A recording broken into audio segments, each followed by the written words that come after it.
طوبى لمن حفظ الكتاب بصدره فبدا وضيئا كالنجوم تألقا وتمثل القرآن في أخلاقه وفعاله فيه الفؤاد تعلقا وتلاه في جنح الدجى متدبرا والدمع من بين الجفون ترقرقا هذه صفات الحافظين كتابه حقا فكن بصفاتهم متخلقا.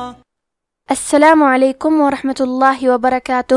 بسم اللہ الرحمن الرحیم. الحمد للہ والصلاة والسلام علی رسول اللہ محمد ابن عبد اللہ وعلی آلہ وصحبہ ومن والاه. اما بعد. رب اشرح لی صدری ویسر لی امری واحلل عقدۃ من لسانی یفقہ قولی. شروع کرتی ہوں اللہ کے نام سے جو بڑا مہربان نہایت رحم کرنے والا ہے. انشاءاللہ آج کے درس نمبر 312 میں سورۃ المجادلہ آیت نمبر 9 سے آیت نمبر 10 تک کی شرح اور ترجمہ سماعت فرمائیں گے. تو شروع کرتے ہیں. اعوذ باللہ من الشیطان الرجیم. یا ایہا الذین آمنوا اذا تناجیتم فلا تتناجوا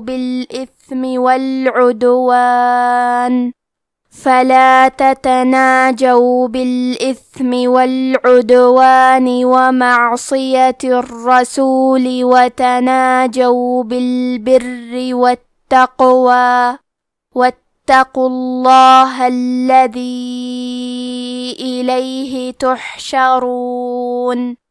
کلمت یا ایہا میں یا پہ مد کا علامہ ہے. یہ مد جائز منفصل ہے. مد جائز منفصل کا معنی ہے کہ حرف المد پہلے کلمہ کے آخری میں ہو اور اس کی وجہ جو کہ حمزہ ہے وہ دوسرے کلمہ کے شروعات میں آئے. اس مد میں ہم اپنی آواز 2 سے 4 مد کے برابر لمبی کریں گے. کلمت ایہا میں یا پہ تشدید ہے تو ہم 2 حرف کے برابر یا کو پڑھیں گے کیونکہ تشدید کی اصلیت 2 حرف ہے. جیسا کہ یہاں حرف الیا ہے تو یہ 2 یا ہے، یا ساکن اور یا متحرک. کلمت الذین میں حرف اللام کو تشدید سے پڑھیں گے. حرف الدال کی ادائیگی زبان کے سر اور اوپر کے دانتوں کے اندرونی کناروں سے ہے. کلمت آمنو کے آخری میں واو پہ مد کا علامہ ہے. یہ بھی مد جائز منفصل ہے تو ہم اپنی آواز 2 سے 4 مد کے برابر لمبی کریں گے. کلمت تتناجو میں جیم پہ زبر ہے تو ہمیں زبر کو ظاہر کرنا ہے. تتناجو. کلمت بالاسم میں ثا ساکن ہے تو ہمیں ثا کو ہمزے سے پڑھنا ہے. ہمزے کا معنی ہے حرف کی آواز ایسے کمزور ہو کہ اس میں پستی پائی جائے تو ہم یہ کلمہ کو ایسے پڑھیں گے بالاسم. کلمت والعدوان میں حرف العین کی ادائیگی حلق کے درمیان والی حصے سے ہے. دال پہ جزم ہے تو ہمیں دال کو قلقلہ سے پڑھنا ہے. قلقلہ کا معنی ہے حرف ساکن کو ہلانا تو ہم یہ حرف کو ہلاتے ہوئے یہ کلمہ کو پڑھیں گے والعدوان. کلمت و معصیت میں عین ساکن کو ظاہر کریں گے. حرف الصاد حروف التفخیم میں سے ہے تو ہمیں یہ حرف کو موٹی آواز میں پڑھنا ہے. کلمت الرسول میں حرف را پہ تشدید ہے تو ہم 2 حرف کے برابر را کو پڑھیں گے اور کیونکہ تشدید زبر کا ہے تو ہمیں را کو موٹی آواز میں بھی پڑھنا ہے. کلمت بالبر میں حرف را کو 2 حرف کے برابر پڑھیں گے کیونکہ تشدید زیر کا ہے تو یہاں را کا حکم ہے ترقیق تو ہم حرف را کو پتلی آواز میں پڑھیں گے بالبر. کلمت والتقوی میں تا کو 2 حرف کے برابر پڑھیں گے کیونکہ اس پہ تشدید ہے. حرف القاف کے ادائیگی زبان کے جڑ اور تالوں کے نرم حصے سے ہے. قاف حروف التفخیم میں سے ہے تو ہم یہ حرف کو موٹی آواز میں پڑھیں گے کیونکہ یہاں قاف ساکن ہے تو یہاں قاف کا حکم ہے قلقلہ لہذا ہم یہ حرف کو ہلاتے ہوئے یہ کلمہ کو پڑھیں گے واتقوا. کلمت واتقوا میں الف ہے لیکن یہ حمزہ وصل ہے تو ہم حمزہ کو ظاہر نہیں کریں گے. واو کے بعد حرف تا کو پڑھیں گے اور تا کو تشدید سے پڑھیں گے. حرف القاف کو موٹی آواز میں پڑھنا ہے کیونکہ اس پہ پیش ہے تو لفظ الجلالہ کے لام کا حکم ہے تفخیم تو ہم حرف اللام کو موٹی آواز میں پڑھیں گے. واتقوا اللہ. کلمت الذی کے آخری میں یا پہ مد کا علامہ ہے، یہ مد جائز منفصل ہے، تو ہم اپنی آواز 2 سے 4 مد کے برابر لمبی کریں گے۔ کلمت تحشرون میں ہا کی ادائیگی حلق کے درمیان والی حصے سے ہے، کیونکہ یہاں ہا ساکن ہے تو ہم یہ حرف کو ہمزے سے پڑھیں گے، تحشرون۔ حرف را پہ پیش ہے تو یہاں را کا حکم ہے تفخیم، تو ہم حرف را کو موٹی آواز میں پڑھیں گے۔ یا ایہا الذین آمنوا اذا تناجیتم فلا تتناجوا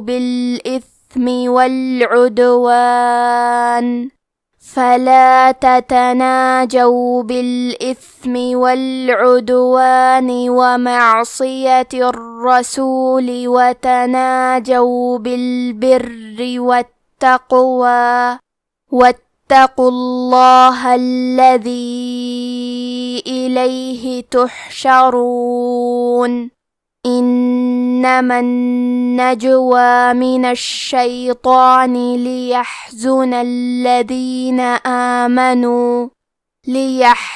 الذين آمنوا وليس بضارهم شيئا إلا بإذن الله وعلى الله فليتوكل المؤمنون۔ کلمت انما میں حرف النون کو 2 حرفے کے برابر پڑھیں گے کیونکہ اس پہ تشدید ہے۔ کلمت النجوہ میں حرف الجیم پہ جزم ہے تو ہمیں حرف الجیم کو قلقلہ سے پڑھنا ہے، النجوہ۔ کلمت الشیطان میں حرف الشین کو 2 حرفے کے برابر پڑھیں گے کیونکہ اس پہ تشدید ہے۔ تو حروف تفخیم میں سے ہے تو ہمیں تو کو موٹی آواز میں پڑھنا ہے کیونکہ اس پہ کھڑا زبر ہے، تو یہ مد الف ہے۔ مد الف میں پیچھے والے حرف کا حکم لیتے ہیں تفخیم میں اور ترقیق میں، تو کیونکہ مد الف سے پہلے حرف الطو ہے تو ہمیں مد الف کو بھی بھاری آواز میں ادا کرنا ہے، الشیطانی۔ کلمت لیحزن میں یا پہ زبر ہے، ہا ساکن ہے، پھر زے پہ پیش ہے، تو ہم یہ تینوں حرکات کو ظاہر کریں گے اور ہا کو ہمزے سے پڑھیں گے، لیحزن۔ کلمت بضارہم میں حرف الضاد کی ادائیگی زبان کے کروٹ اور اوپر کے داڑھوں کے جڑ سے ہے، ضاد حروف تفخیم میں سے ہے، تو ہم یہ حرف کو موٹی آواز میں پڑھیں گے کیونکہ اس کے بعد مد الف ہے، تو ہمیں مد الف کو بھی تفخیم سے ادا کرنا ہے۔ یہ مد لازم کلمی مثقل ہے، اس مد میں ہم اپنی آواز 6 مد کے برابر لمبی کریں گے۔ حرف را کو 2 حرف کے برابر پڑھیں گے کیونکہ اس پہ تشدید ہے، اور کیونکہ تشدید زیر کا ہے تو ہمیں را کو پتلی آواز میں بھی پڑھنا ہے، بضارہم۔ کلمت شیئن کے آخری میں حمزہ پہ تنوین زبر ہے، پھر حرف الالف آتا ہے کلمت الا۔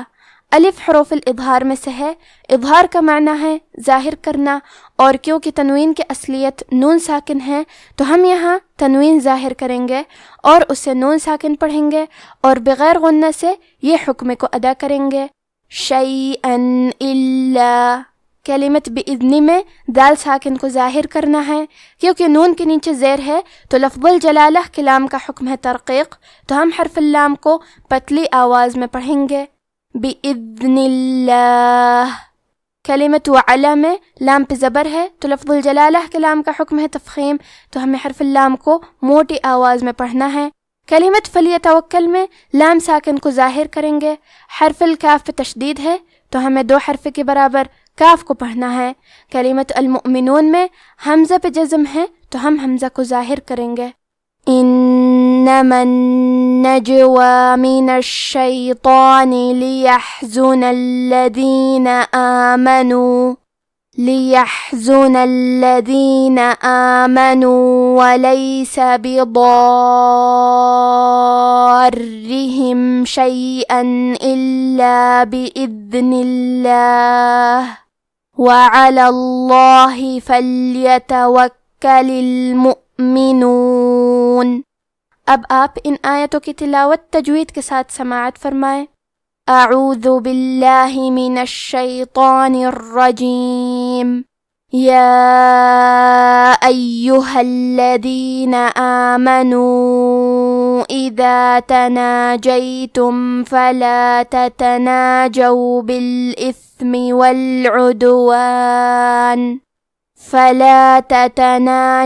بالإثم والعدوان ومعصية الرسول وتناجوا بالبر والتقوى واتقوا الله الذي إليه تحشرون إنما النجوى من الشيطان ليحزن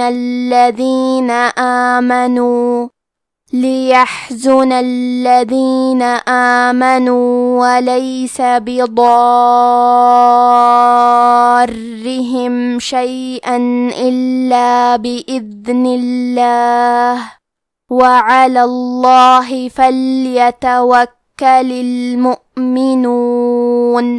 مومنو، جب تم آپس میں سرگوشیاں کرنے لگو تو گناہ اور زیادتی اور پیغمبر کی نافرمانی کی باتیں نہ کرنا، بلکہ نیکوکاری اور پرہیزگاری کی باتیں کرنا، اور اللہ سے جس کے سامنے جمع کیے جاؤ گے ڈرتے رہنا۔ منافقوں کی سرگوشیاں تو شیطان کے اکسانے سے ہیں، جو اس لیے کی جاتی ہیں کہ مومن ان سے رنجیدہ ہوں، مگر اللہ کے حکم کے سوا ان سے انہیں کچھ نقصان نہیں پہنچ سکتا۔ تو مومنوں کو چاہیے کہ اللہ ہی پر بھروسہ رکھیں۔ آج کا ہمارا درس یہیں ختم ہوتا ہے۔ وفقنا اللہ و ایاکم لما یحبہ و یرضاہ، والسلام علیکم ورحمۃ اللہ۔